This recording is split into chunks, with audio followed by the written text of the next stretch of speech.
Hello everyone. आज हम marginal rate of technical substitution, iso quant map और iso price line, जिसको आप आइसो कॉस्ट लाइन भी बोलते हैं, उसके बारे में डिस्कस करेंगे। तो ये जो हमारे टॉपिक है, ये जब हम आगे उत्पादक का संतुलन करेंगे तो उस संतुलन के अंदर जो हमें एमआरटीएस की भी ज़रूरत पड़ेगी और हमें जो आइसो प्राइस लाइन की भी ज़रूरत पड़ेगी।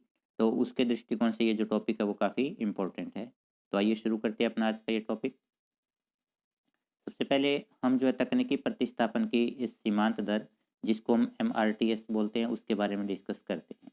एमआरटीएस का मतलब marginal rate of technical substitution. तो सम उत्पाद वक्र जो होता है उसका ढाल जो होता है एमआरटीएस पर निर्भर करता है। जैसे मान लीजिए कि हमारे पास में ये एक आइसोक्वांट कर्व है। ये आइसोक्वांट कर्व स्ट्रेट लाइन होगी। ये आइसोक्वांट कर्व जो वो ओ एक्स के ओरिजिनल की तरफ, जो हमारा मूल बिंदु है, ओरिजिन है, उसकी तरफ झुकता हुआ होगा या मूल बिंदु से नतोदर होगा। ये इस बात के ऊपर निर्भर करता है कि एमआरटीएस जो है वो क्या है। तो इसलिए जब हम सम उत्पाद वक्र को डिस्कस करते हैं तो उसके लिए हमें जो है एमआरटीएस का ज्ञान होना बहुत ही जरूरी है। हमें पता है कि सम उत्पाद वक्र जो होता है उसमें एक साधन के स्थान पर दूसरे साधन का हम प्रयोग करते हैं और प्रयोग करते समय हम एक विशेष दर से उनको आपस में इंटरचेंज करते हैं। यानी श्रम के स्थान पर, लेबर के स्थान पर हम जो कैपिटल को, और कैपिटल के स्थान पर हम जो है वो श्रम का इस प्रकार से प्रयोग करते हैं ताकि कुल उत्पादन जो है समान बना रहे। तो जिस दर पर हम ये प्रतिस्थापन करते हैं उत्पादन को समान बनाए रखने के लिए, उसी दर को हम जो है तकनीकी प्रतिस्थापन की सीमांत दर कहते हैं। साधन Y के लिए साधन X की जो तकनीकी प्रतिस्थापन की सीमांत दर है, वह दर होती है जिसमें उत्पादन के स्तर को स्थिर रखते हुए Y का X के स्थान पर प्रतिस्थापन किया जाता है। यानी X के स्थान पर आप Y जो साधन है उसका किस दर से प्रयोग करें ताकि कुल उत्पादन जो वो समान बना रहे, उसी को हम जो तकनीकी प्रतिस्थापन की सीमांत दर कहते हैं। जैसे मान लीजिए कि हाँ, जो हमारे पास में जो है 10 कैपिटल है और हमारे पास में लेबर की मात्रा 1 है। हमने लेबर की मात्रा 1 बढ़ाई। अब हमें जो है उत्पादन को स्थिर रखने के लिए लेबर कैपिटल की 3 मात्रा कम करनी पड़ेगी। उसके बाद हमने लेबर की 1 मात्रा और बढ़ाई, तो उसके बाद हमें 2 जो है इकाइयाँ और कम करनी पड़ेगी। तो इस प्रकार से शुरू में हमने 3 इकाइयाँ कम की एक लेबर के लिए, दूसरी बार हमने जो है 2 इकाइयाँ कम की एक लेबर के लिए। तो इस प्रकार से जिस दर के ऊपर एक साधन के स्थान पर दूसरे साधन का प्रयोग किया जाता है ताकि कुल उत्पादन समान बना रहे, उसी दर को हम जो है तकनीकी प्रतिस्थापन की सीमांत दर कहते हैं। डेफिनेशन देखते हैं आप। लिप्सी के अनुसार तकनीकी प्रतिस्थापन की सीमांत दर वह दर है जिस पर एक साधन का दूसरे साधन के लिए प्रतिस्थापन किया जाता है जबकि उत्पादन जो है वो स्थिर रहता है। यानी हम लेबर के स्थान पर कैपिटल का यूज किस दर से करें ताकि जो प्रोडक्शन है वो कांस्टेंट रहे, और हम कैपिटल के स्थान पर लेबर का किस दर से प्रयोग करें ताकि जो प्रोडक्शन है वो कांस्टेंट रहे। तो जिस दर पर हम एक साधन का दूसरे स्थान पर साधन के स्थान पर प्रतिस्थापन करते हैं और उसमें कुल उत्पादन स्थिर रहता है, तो उसी दर को हम जो है तकनीकी प्रतिस्थापन की सीमांत दर कहते हैं। हमारे पास में ये एक सम उत्पाद वक्र है और जैसा कि हमने पहले ही डिस्कस किया है कि सम उत्पाद वक्र जो होता है उसका जो ढाल होता है वो तकनीकी प्रतिस्थापन की सीमांत दर पर निर्भर करता है, यानी एमआरटीएस पर निर्भर करता है। तो इसमें हमने ओ एक्स अक्ष के ऊपर लेबर की मात्रा ली और ओ वाई के ऊपर हमने कैपिटल की मात्रा ली है। शुरू के अंदर इसमें 100 इकाइयों का प्रोडक्शन किया जा रहा है जब 10 श्रम की मात्रा लगाई जाती है और 90 जो कैपिटल की मात्रा प्रयोग की जाती है। अब जब श्रम की मात्रा बढ़ा करके 20 कर दी गई, शुरू के अंदर हमारे पास में जो कैपिटल और लेबर का कॉम्बिनेशन है वो ये है। जब श्रम की इकाइयां बढ़ा करके 20 कर दी गई तो उसके कारण श्रम के कारण उत्पादन बढ़ गया। अब अगर आप कैपिटल 90 ही रखते हैं तो कुल उत्पादन 100 से ज़्यादा हो जाएगा। तो हमें कुल उत्पादन जो है 100 रखना है। इसके लिए हमें जो है श्रम की मात्रा को बढ़ाने पर पूंजी की मात्रा में कमी करनी पड़ेगी। तो इसमें हमने जो पूंजी की मात्रा लगाई 60, यानी 30 पूंजी की मात्रा हमने कम कर दी 10 श्रम की इकाइयों के लिए। इसी प्रकार से जब सी कॉम्बिनेशन पर आप 30 श्रम की इकाइयों का प्रयोग करते हैं तो उसके साथ में जो पूंजी है उसकी 40 इकाइयों का प्रयोग किया जाता है। तो इस यहाँ पर हमने जो 20 और पूंजी की मात्रा कम कर दी ताकि घड़ियों का उत्पादन जो वो 100 ही बना रहे। इसी प्रकार से जब आप श्रम की और मात्रा बढ़ा करके 40 कर देते हैं तो यहाँ पर जो है पूंजी की जो कुल मात्रा है वो 30 इकाइयों की रह जाएगी। तो यहाँ पर जो है पूंजी की मात्रा के अंदर 10 इकाइयों की और कमी की जाती है। तो अब हम यहाँ पर देखते हैं कि पहले अवस्था के अंदर पूंजी की 30 इकाइयाँ कम की गई, दूसरी अवस्था के अंदर पूंजी की 20 इकाइयाँ कम की गई और तीसरी अवस्था के अंदर पूंजी की 10 इकाइयाँ कम की गई। तो इस प्रकार जिस दर से जो है एक साधन के स्थान पर दूसरे साधन का प्रतिस्थापन किया जाता है, उसी दर को हम जो है तकनीकी प्रतिस्थापन की सीमांत दर कहते हैं। और ये तकनीकी प्रतिस्थापन की सीमांत दर कम हो रही है, पहले 30 फिर 20 फिर 10। तो तकनीकी प्रतिस्थापन की जो सीमांत दर है उसी के कम होने की वजह से जो अपने आइसोक्वांट कर्व है उसका जो जो आकार है वो मूल बिंदु की ओर उन्तोदर होता है। अगर ये तकनीकी प्रतिस्थापन की जो सीमांत दर है वो कांस्टेंट होती, जैसे यहाँ पर हम कैपिटल ले रहे हैं 90 और लेबर ले रहे हैं 10, हमने 20 की, हमने यहाँ पर 80 कर दिया, हमने यहाँ पर 30 की, हमने यहाँ पर 70 कर दिया। तो आप यहाँ पर श्रम की 10 इकाइयों के साथ पूंजी की 10 इकाइयों का प्रतिस्थापन कर रहे हैं। तो उस अवस्था के अंदर ये जो आइसोक्वांट कर्व बिल्कुल स्ट्रेट लाइन होगी। और अगर ये तकनीकी प्रतिस्थापन की सीमांत दर बढ़ती जाती है, जैसे मान लीजिए कि हमने जो है पहले प्रतिस्थापन किया, उसकी प्रतिस्थापन की दर 10 थी, फिर 20 फिर 30। तो अगर ये प्रतिस्थापन की सीमांत दर बढ़ेगी तो उसकी वजह से जो अपना आइसोक्वांट कर्व है उसका आकार जो मूल बिंदु की ओर नतोदर हो जाएगा, यानी मूल बिंदु से दूर होता चला जाएगा। तो इस प्रकार तकनीकी प्रतिस्थापन की सीमांत दर है वो एक साधन के स्थान पर दूसरे साधन का किस दर से प्रयोग किया जाए ताकि कुल उत्पादन जो वो स्थिर रहे, उसी को हम जो है तकनीकी प्रतिस्थापन की सीमांत दर कहते हैं। और आइसोक्वांट कर्व का जो आकार है, इसका जो ढाल है, वो जो तकनीकी प्रतिस्थापन की सीमांत दर पर ही निर्भर करता है। हमें पता है कि श्रम की मात्रा के अंदर मान लीजिए हमारे पास में दो साधन है, लेबर और कैपिटल। तो जब हम लेबर की मात्रा के अंदर वृद्धि करेंगे तो उत्पादन में वृद्धि होगी। मान लीजिए लेबर की हमने 1 इकाई बढ़ाई, उसकी वजह से जो कुल उत्पादन में 10 इकाइयों की वृद्धि हो गई। अब अगर हमें उत्पादन को उसी स्तर पर रखना है तो उसके लिए हमें पूंजी की इकाइयों में भी कमी करनी पड़ेगी, ताकि कुल उत्पादन में उतनी ही कमी हो जाए जितनी की श्रम के कारण वृद्धि हुई है। तो मान लीजिए हमने जो 2 पूंजी की इकाइयाँ कम की ताकि 10 इकाइयों के बराबर उत्पादन कम हो जाए। तो अब यहाँ पर श्रम ने जो उत्पादन में वृद्धि की थी 10 इकाइयों की, पूंजी ने उत्पादन में कमी कर दी 10 इकाइयों की, तो कुल उत्पादन जो है पहले के स्तर पर ही बना रहेगा। तो इस प्रकार से एक साधन के कारण उत्पादन में होने वाली वृद्धि दूसरे साधन के द्वारा उत्पादन में होने वाली कमी के बराबर होना चाहिए। अगर ये वृद्धि और कमी एक दूसरे के बराबर होंगे तो कुल उत्पादन का स्तर है वो समान बना रहेगा। एमआरटीएस का जो फार्मूला होता है, MRTS of labour and capital is equal to delta capital upon delta labour. तो ये प्रतिस्थापन की सीमांत दर जो होती है वो पूंजी की मात्रा में होने वाला परिवर्तन बटा श्रम की मात्रा में होने वाला परिवर्तन। और यहाँ पर जो मुख्य बात है वो ये है कि पूंजी की अतिरिक्त मात्रा लगाने से कुल उत्पादन में श्रम की जो अतिरिक्त मात्रा लगाने से कुल उत्पादन में जो वृद्धि होती है वो पूंजी की मात्रा में कमी के कारण कुल उत्पादन में होने वाली कमी के बराबर होनी चाहिए। जैसे मान लीजिए कि जो श्रम की जो सीमांत उत्पादकता है वो 10 है, यानी श्रम की अपन एक अतिरिक्त इकाई लगाई, उसने 10 का उत्पादन बढ़ा दिया। तो आप पूंजी की जो है उतनी मात्रा कम करेंगे ताकि पूंजी की जो सीमांत उत्पादकता है वो श्रम की सीमांत उत्पादकता के बराबर हो जाए। यानी 10 इकाइयों का अगर वृद्धि के हुआ है उत्पादन के अंदर, तो पूंजी की मात्रा के अंदर कमी से 10 इकाइयों की कमी उत्पादन में होनी चाहिए, तभी कुल उत्पादन जो है समान स्तर पर बना रहेगा। अब हमें पता है कि ये जो डेल्टा कैपिटल डेल्टा टीपी बटा डेल्टा के जो होता है वो मार्जिनल प्रोडक्टिविटी ऑफ कैपिटल के बराबर होता है। और जो हमारे पास में ये जो दूसरा पार्ट है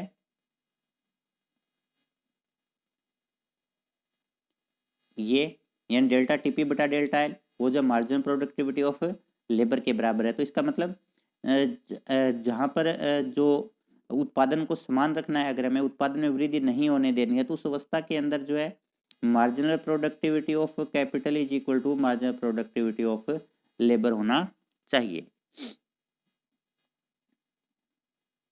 इसके बाद कुल उत्पादन में होने वाली कमी, क्योंकि जब आप पूंजी की इकाइयाँ कम करेंगे तो उसके कारण कुल उत्पादन में होने वाली कमी श्रम की अतिरिक्त इकाइयों के लगाने से कुल उत्पादन में होने वाली वृद्धि के बराबर होनी चाहिए। तो पूंजी की कम इकाइयां करने से कुल उत्पादन में कमी किसके बराबर होगी? Marginal productivity of capital into delta capital,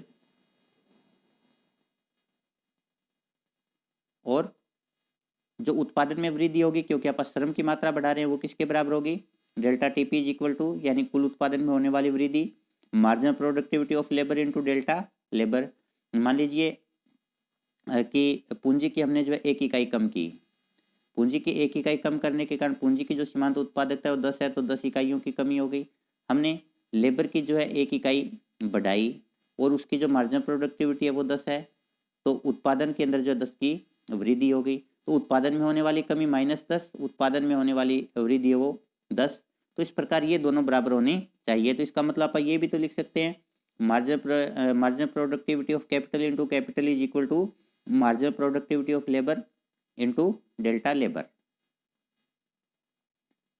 ये हमने लिख लिया, यानी कमी और वृद्धि जो बराबर होनी चाहिए। इसके बाद आप इनको अगर क्रॉस मल्टीप्लाई करते हैं तो ये हमारे पास में क्या आ जाएगा? ये जो लेबर है ये डेल्टा के बटा में आ जाएगा, डेल्टा के upon delta L into marginal productivity of labour upon, ये इस साइड में इसके बटा चला जाएगा, मार्जिनल प्रोडक्टिविटी ऑफ कैपिटल। तो ये जो कंडीशन होती है एमआरटीएस की। इसके बाद है सम उत्पादन मानचित्र, सम उत्पाद मानचित्र, आईसो क्वांट मैप जिसको आप बोलते हैं। जो सम उत्पाद वक्र जो होते हैं, अगर हम बहुत सारे सम उत्पाद वक्र या एक से ज़्यादा सम उत्पाद वक्रों को एक साथ दिखाते हैं तो उसको हम जो है सम उत्पाद मानचित्र कहते हैं। सम उत्पाद मानचित्र के अंदर जो ऊंचा सम उत्पाद वक्र होता है, जैसे मान लीजिए ये सबसे ऊंचा है, तो ये जो है उत्पादन के सबसे ऊंचे स्तर को दिखाता है। और जो सम उत्पाद मानचित्र के अंदर सम उत्पाद वक्र नीचे स्तर पर होता है वो जो है उत्पादन के नीचे स्तर को दिखाता है। तो कोई भी जो आइसोक्वांट कर्व वो जितना ऊंचा होगा उत्पादन की उतनी अधिक मात्रा को दिखाता है, और जो आइसोक्वांट कर्व जितना नीचा होगा वो उत्पादन की उतनी ही कम मात्रा को दिखाता है। यहाँ पर हमने जो आइसोक्वांट मैप बनाया है जिसके अंदर हमारे पास में जो है 3 जो आइसोक्वांट कर्व है, IQ1 और IQ2। IQ जो है वो सबसे निम्न स्तर पर है जिसके अंदर 100 इकाइयों का प्रोडक्शन दिखाया जा रहा है, और IQ1 जो है IQ के मुकाबले ऊंचे स्तर पर है, इसलिए वहाँ पर उत्पादन का स्तर भी IQ के मुकाबले ज़्यादा है। तो इसके ऊपर जो वो 200 इकाइयों का प्रोडक्शन दिखाया जा रहा है। और IQ2 जो है वो IQ1 के मुकाबले और भी ऊंचे स्तर पर है, तो ये जो उत्पादन की और ज़्यादा ऊंचे स्तर को दिखा रहा है। यहाँ पर जो है 300 इकाइयों का जो प्रोडक्शन दिखाया जा रहा है। तो इस प्रकार आइसोक्वांट कर्व जो जितना ऊंचा होता है उत्पादन के ऊंचे स्तर को दिखाता है, और आइसोक्वांट कर्व जितना नीचे स्तर पर होता है उत्पादन के उतने ही कम स्तर को वो दिखाता है। अब आगे आप करते हैं सम लागत रेखा। जिस प्रकार से जो सम उत्पाद वक्र होते हैं वो उत्पादन के समान स्तर को दिखाते हैं। तो अगर आप सम लागत रेखा की बात करते हैं तो सम लागत रेखा जो होती है वो लागत को समान दिखाएगी। जिस प्रकार से सम उत्पाद वक्र के अंदर आप किसी भी उत्पादन का जो एक आइसोक्वांट है उसके ऊपर आप जो है किसी भी बिंदु पर चले जाइए उत्पादन का लेवल समान होगा। तो उसी प्रकार से हमारे पास में जो सम लागत रेखा है, सपोज ये हमारे पास में आइसो प्राइस लाइन है, आप इसके ऊपर यहाँ रहिए, आप इसके ऊपर यहाँ पर रहिए, आप इसके ऊपर यहाँ पर रहिए, आप इसके ऊपर कोई भी बिंदु ले लीजिए, कॉस्ट है या जो लागत है वो समान रहेगी। तो इस प्रकार से सम लागत रेखा जो होती है उत्पादन के साधनों के उन विभिन्न संयोगों को दिखाती है। तो यहाँ पर उत्पादन के जो हम 2 साधन लेते हैं तो उत्पादन के 2 साधनों के उन विभिन्न संयोगों को दिखाती है जिन पर कुल लागत जो होती है वो समान होती है। तो आप यहाँ रहोगे तो भी लागत उतनी है, यहाँ पर हमने लेबर लिया है, यहाँ पर हमने कैपिटल लिया है, तो आप लेबर और कैपिटल का इस जो अपने पास में आइसो कॉस्ट लाइन है इसके ऊपर आप किसी भी कॉम्बिनेशन के ऊपर प्रोडक्शन कीजिए, आपके लिए जो है उत्पादन के साधनों की जो लागत है वो समान रहेगी। डेफिनेशन देखते हैं अब अपन रोजन और कार्ट्स के अनुसार सम लागत रेखा वह रेखा है जो उन सभी साधन संयोगों को प्रकट करती है जिन पर फर्म की लागत है वो समान आती है। यानी आप लेबर और कैपिटल जैसे मान लीजिए 2 3, 1, 4 इनके ऊपर आपको जो लागत है वो समान रहेगी। मान लीजिए कि इसके ऊपर भी 100 रुपये की लागत आ रही है, आप 2 लेबर और 3 कैपिटल लगाते हो। अगर आप 1 लेबर और 4 कैपिटल लगाते हो तो उसके ऊपर ही आपको जो कॉस्ट है वो समान आएगी। तो आप साधनों का कोई भी कॉम्बिनेशन लीजिए, उसके ऊपर जो लागत है वो एक समान रहती है, तो उसको हम जो है आइसो कॉस्ट लाइन कहते हैं। अब हमारे पास में जो ये एक टेबल दे रखी है, इस टेबल की सहायता से आप जो आइसो कॉस्ट लाइन को समझते हैं। तो सबसे पहले यहाँ पर ये कुल लागत है। कुल लागत हर अवस्था के अंदर जो 10 रुपये है। दूसरा, यहाँ पर हमारे पास में जो कॉम्बिनेशन दे रखे हैं, जैसे मान लीजिए हमारे पास में ए कॉम्बिनेशन है, ये बी कॉम्बिनेशन, ये सी, ये डी और ये ई कॉम्बिनेशन हमारे पास में मौजूद है। तो यहाँ पर पहला जो साधनों का कॉम्बिनेशन है वो कितना है? 10 श्रम 0 कैपिटल। दूसरा 8 श्रम 1 कैपिटल। तीसरा 6 श्रम 2 कैपिटल। चौथा 4 श्रम 3 कैपिटल। पांचवा 2 श्रम 4 कैपिटल। और छठवां 0 कैपिटल 0 लेबर और 5 कैपिटल की पूंजी। तो ये जो हमारे पास में अलग अलग कॉम्बिनेशन है, इन सभी कॉम्बिनेशन के ऊपर जो लागत है वो एक समान है, 10 रुपये है। अब यहाँ पर हम जो है जो प्राइस लाइन बनाते हैं, सपोज कि अपने पास में ये एक प्राइस लाइन है, तो इस प्राइस लाइन के अपने को 2 बिंदु चाहिए, एक तो ये और एक ये बिंदु अपने को चाहिए। तो हम ये बिंदु निकालते कैसे हैं? मान लीजिए इधर अपन ने लेबर लिया है, इधर अपन ने कैपिटल लिया है। तो लेबर और कैपिटल के बिंदु निकालने के लिए हमें जो है चाहिए कि पहला बिंदु जब अपन निकालेंगे तो उसके ऊपर क्या होगा कि जो कुल मुद्रा की मात्रा कितनी है, 10 बटा प्राइस ऑफ लेबर कितना है, प्राइस ऑफ लेबर अपने पास में 10 है, तो 10 बटा 1 है, तो 10 बटा 1 10। तो पहला हमारे पास में जो कॉम्बिनेशन आ गया, सपोज कि अगर अपन ने इधर लेबर लिया तो हम 10 इकाइयाँ इसकी लेंगे और जो कैपिटल है उसके अपन 0 इकाइयाँ लेंगे। दूसरा हम कॉम्बिनेशन इसी तरीके से निकालेंगे। अब क्या बार आपा कुल मुद्रा की मात्रा बटा प्राइस ऑफ कैपिटल 2 है, तो कैपिटल की आप जो अधिकतम कितनी मात्रा खरीद सकते हैं, 5। श्रम की अधिकतम मात्रा आप खरीद सकते हैं 10। तो दूसरा हमारे पास में कॉम्बिनेशन आ जाएगा ये। तो हमारे पास में जब 2 कॉम्बिनेशन आ गए, एक सिरा अपने पास में जो है कैपिटल साइड का आ गया, एक सिरा अपने पास में जो वो लेबर साइड का आ गया, तो उन दोनों को मिला देंगे तो इनके बीच में अपने आप जो है कॉम्बिनेशन बन जाएंगे। तो इस प्रकार से हम जो है कॉम्बिनेशन बनाते हैं। तो कॉम्बिनेशन के लिए हमें क्या चाहिए होता है, कुल मुद्रा बटा प्राइस ऑफ लेबर। दूसरा कुल मुद्रा बटा प्राइस ऑफ कैपिटल। तो इस प्रकार से हम हमारे पास में जो है प्राइस लाइन के दोनों सिरे आ जाते हैं। फिर उसके आधार पर आप जो प्राइस लाइन को बना लेते हैं। तो यहाँ पर जब एक व्यक्ति जो है सारा का सारा पैसा श्रम में लगा देता है तो श्रम की 10 इकाइयाँ खरीद पाता है, क्योंकि 10 रुपये उसके पास में है और कीमत जो है वो श्रम की 1 रुपये है, तो वो 10 इकाइयाँ खरीद पाएगा। उस अवस्था के अंदर वो पूंजी की 1 भी इकाई नहीं खरीद पाएगा, क्योंकि उसने सारा का सारा पैसा है वो लेबर में लगा दिया है। इसी प्रकार से जब एक व्यक्ति 8 जो श्रम की इकाइयाँ खरीदता है तो उसके 8 रुपये खर्च हो गए, उसके पास में 2 रुपये बचे और उस 2 रुपये से वो जो है पूंजी की एक मात्रा ले पाएगा। तो यहाँ पर जो साधनों का कॉम्बिनेशन है वो 8 1 है। इसी प्रकार से जब एक व्यक्ति श्रम की 6 इकाइयाँ खरीदता है तो उसके 6 रुपये व्यय हो गए, जो 4 रुपये बचते हैं उससे वो पूंजी की 2 इकाइयाँ खरीद पाता है। इसी प्रकार से श्रम की 4 के साथ वो पूंजी की 3 इकाइयाँ खरीदेगा और श्रम की 2 इकाइयों के साथ वो पूंजी की 4 इकाइयाँ खरीदेगा। और जब एक व्यक्ति सारी की सारी मुद्रा जो वो पूंजी में व्यय करता है तो 10 रुपये उसके पास में है, पूंजी की कीमत 2 रुपये, तो पूंजी की 5 इकाइयाँ जो खरीद पाएगा, तो उस अवस्था के अंदर श्रम की वो 1 भी इकाई नहीं खरीद पाएगा। तो ये हमारे पास में जो अलग अलग कॉम्बिनेशन है, लेकिन जो ध्यान देने वाली बात ये है कि इन सभी कॉम्बिनेशन के ऊपर कुल लागत जो वो एक समान रहती है।